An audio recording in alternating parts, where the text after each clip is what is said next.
এখন আপনি গত 15 বছরের যে জার্নালিজম সেটা নিয়ে কিন্তু আমরা কোনো আলাপই করছি না। সেটা নিয়ে আমার মনে হয় যে অনেস্ট আলাপ হওয়া উচিত। সেটা নিয়ে আমরা যেটা করছি, আমরা ইউএন কে লিখছি, ইউএন কে বলছি যে আপনারা বাইরের এক্সপার্ট দেন, দেশ দেখুক যে কি ধরনের জার্নালিজম হয়েছে। মানে ওই জায়গাটা অ্যাড্রেস করাটা খুবই ক্রুশিয়াল। তাহলে হবে কি, বাংলাদেশে একটা জার্নালিজমের উপরে একটা ট্রাস্টের জায়গাটা তৈরি হবে, যে না আমরা সামনে নতুন শুরু করতে পারবো।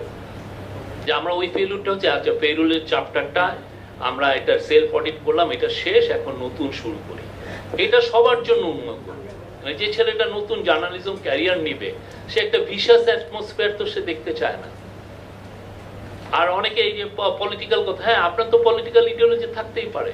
আমেরিকায় যারা ইয়ে করে, ফক্স তো সরাসরি ওপেনলি, আমরা ফক্স হচ্ছে রিপাবলিকান, এমএসএনবিসি ওপেনলি ডেমোক্রেটিক।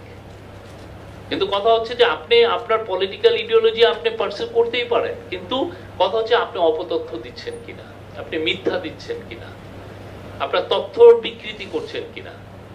কিন্তু আমরা ইদানিং আবার আর একটা জিনিস দেখতেছি যে যারা অপতথ্য দিচ্ছেন, মিথ্যা, একদম ডাহা মিথ্যা কথা বলছেন, তাকে আপনি প্ল্যাটফর্ম দিচ্ছেন, তাকে ডেকে এনে আপনি তার কথাগুলো, কিন্তু উনি মজায় রাখতে জমা দিতে পারেন তাই ওনাকে আপনি নিয়ে আসছেন। উনি তো মিথ্যা কথা বলছেন, আপনি তাকে ইন্টারভেনও করছেন না। উনি একটা মিথ্যা ডাহা মিথ্যা আপনার সামনে দিয়ে বলে ফেললো।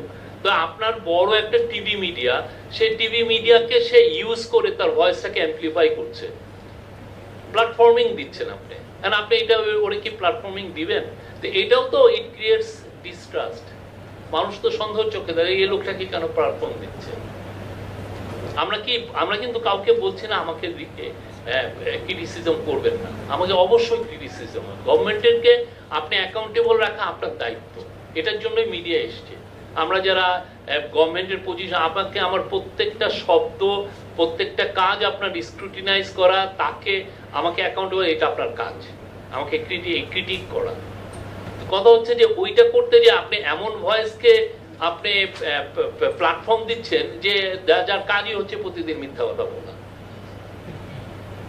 কত আরো অনেকে আছে না, অনেকেই তো ক্রিটিসিজম করে, আরো ভালো ট্যালেন্টেড লোক যারা প্রচুর পড়ায়, তাকে এনে আপনি আমাদেরকে ক্রিটিসাইজ করান না। আমরা কোনো গভর্নমেন্ট পারফেক্ট না, কোনো গভর্নমেন্টই বলতে পারবে না যে তার 100% কাজ ঠিক হয়েছে। আমরা মিস্টেক করি, সেখান থেকে আবার শিখি, আবার আগাই। আমরা চাই প্রো পিপল পলিসি নিতে। দু একটা পিপল, আমরা এই যে আমরা জুলাইয়ের কমেমোরেশনে আমরা কয়েকটা ইভেন্ট ছিল, অনেকে প্রোটেস্ট করছেন, আমরা বাদ দিয়ে দিয়েছি। তো আমরা তো সবকিছু থেকে শিখি, আপনার থেকে শিখছি। আর এই গভর্নমেন্ট তো একটা রেভুলেশনের একটা ফসল, তার তো অনেক দায় দায়িত্ব আছে, সেই দায় দায়িত্বের কাজও তাকে করতে হয়।